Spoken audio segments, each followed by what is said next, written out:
इमरान हाशमी की आवारापन 2, सन्नी देओल की बंटवारा 1947 और सूर्या की विश्वनाथ एंड सन्स के बीच चल रहा बॉक्स ऑफिस मुकाबला अब काफ़ी दिलचस्प हो चुका है। लेकिन इन तीनों फिल्मों के बीच इस रेस को और ज़्यादा मुश्किल बनाने के लिए अब टॉक्सिक की एंट्री भी सामने है। तो दोस्तों, आज के वीडियो में हम जानेंगे कि डे 6 के बाद इन तीनों फिल्मों की असली स्थिति क्या है, किस फिल्म ने अपनी पकड़ मजबूत की है, किसके कलेक्शन में गिरावट आई है और सबसे बड़ा सवाल, फर्स्ट वीक के बाद कौन सी फिल्म सबसे मजबूत स्थिति में दिख रही है। और साथ ही बात करेंगे कि टॉक्सिक की रिलीज इन तीनों फिल्मों के लिए चिंता का कारण क्यों बन सकती है। तो चलिए शुरू करते हैं Awarapan 2, Vishwanath and sons and Batwara 1947 के बीच डे 6 बॉक्स ऑफिस बैटल से। सबसे पहले बात करते हैं इमरान हाशमी की आवारापन 2। फिल्म में इमरान हाशमी शिवम पंडित के किरदार में नजर आ रहे हैं और उनके साथ दिशा पटानी, शबाना आजमी और पूरन गंभी अहम भूमिकाओं में है। फिल्म का निर्देशन नितिन कक्कर ने किया है। अब आते हैं डे 6 के बॉक्स ऑफिस नंबर पर। डे 6 पर आवारापन 2 ने लगभग पौने 7 करोड़ का इंडियन नेट कलेक्शन किया, जो डे 5 के पौने 10 करोड़ के मुकाबले करीब 30% की गिरावट है। डे 6 पर फिल्म 11,000 से ज्यादा शो में चली और इसके साथ फिल्म का इंडियन नेट कलेक्शन लगभग 107.50 करोड़ तक पहुंच गया है। इंडियन ग्रॉस करीब 128.29 करोड़ हो गया है।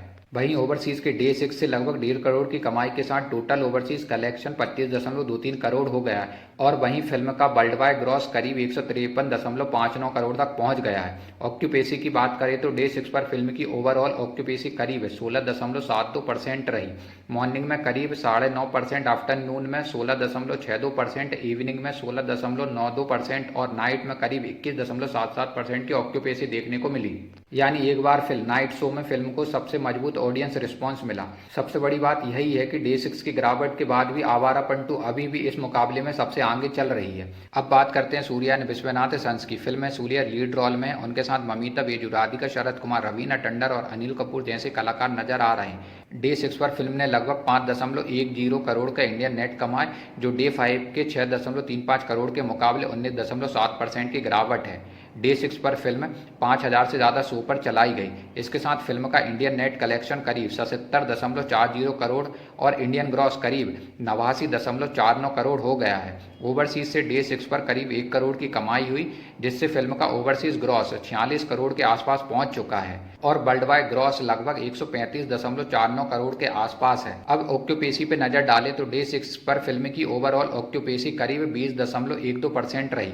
मॉर्निंग में करीब 15.5%, आफ्टरनून में 20%, इवनिंग में 21% के लगभग और नाइट में करीब 24.5% की ऑक्यूपेसी देखने को मिली। वहीं तेलुगु वर्जन की ओवरऑल ऑक्यूपेसी करीब 28% रही और नाइट शो में यहाँ की ऑक्यूपेसी 37.5% देखी गई। हालांकि ओवरऑल ऑक्यूपेसी के मामले में विश्वनाथ एंड सन्स अभी भी मजबूत स्थिति में दिखाई दे रही है। खासकर इसके तेलुगु वर्जन ने अच्छी पकड़ दिखाई है। यानी कम इंडियन नेट के बावजूद फिल्म का ओवरसीज परफॉर्मेंस इसकी मजबूत ताकत बना हुआ है।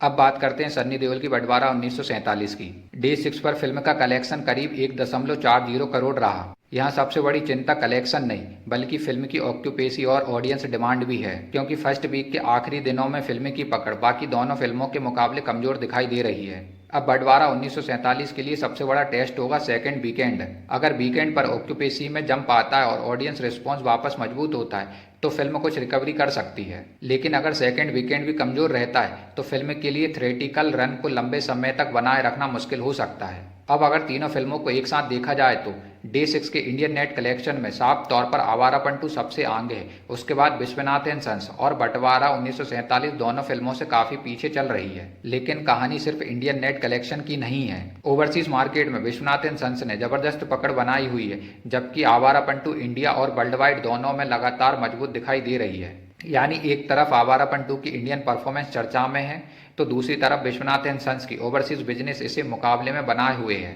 अब सबसे बड़ा सवाल फर्स्ट वीक के बाद आगे क्या होगा। आवारापन 2 के बाद फिलहाल सबसे मजबूत पोजीशन है। फिल्म 107.50 करोड़ इंडियन नेट पार कर चुकी है और वर्ल्ड वाइड में 153.59 करोड़ तक पहुंच चुकी है। अगर सेकंड वीकेंड पर फिल्म को अच्छा जंप मिलता है तो इसका लाइफ टाइम बिजनेस काफी मजबूत हो सकता है। वहीं विश्वनाथ एंड सन्स के लिए सबसे बड़ा फैक्टर रहेगा इंडिया के साथ साथ ओवरसीज मार्केट। फिल्म का ओवरसीज परफॉर्मेंस इसे लगातार सपोर्ट कर रहा है और यही इसकी सबसे बड़ी स्ट्रेंथ है। लेकिन बंटवारा 1947 के लिए सेकंड वीकेंड लगभग मेक और ब्रेक फेस बन चुका है। और उसे वीकेंड पर ऑडियंस रिस्पॉन्स में बड़ा इंप्रूवमेंट दिखाना होगा। लेकिन दोस्तों, इन तीनों फिल्मों के लिए आगे की राह सिर्फ ऑडियंस रिस्पॉन्स से तय नहीं होगी, क्योंकि सामने है टॉक्सिक की रिलीज। टॉक्सिक की रिलीज के साथ ही थिएटर्स में नई स्क्रीन एलोकेशंस करनी पड़ेगी। इसका सीधा असर इन तीनों फिल्मों के शो और स्क्रीन्स पर पड़ सकता है। खासकर जिन फिल्मों की ऑक्यूपेसी पहले से कमजोर है, उनके लिए स्क्रीन रिडक्शन सबसे बड़ी समस्या बन सकती है। यानी आने वाले दिनों में सिर्फ कलेक्शन नहीं, बल्कि ऑक्यूपेसी, स्क्रीन काउंट, शोज और ऑडियंस डिमांड, चारों चीजें बेहद महत्वपूर्ण होने वाली है। तो दोस्तों, डे 6 के बाद बॉक्स ऑफिस रेस में आवारापन 2 फिलहाल साफ तौर पर सबसे आगे है। विश्वनाथन सन्स कम इंडियन नेट के बावजूद अपने स्ट्रॉन्ग ओवरसीज बिजनेस और बेहतर ऑक्यूपेसी की वजह से मुकाबले में मजबूती से बनी हुई है, जबकि बंटवारा 1947 के लिए सिचुएशन सबसे ज्यादा चैलेंजिंग नजर आ रही है। अब असली फैसला सेकेंड वीकेंड करेगा।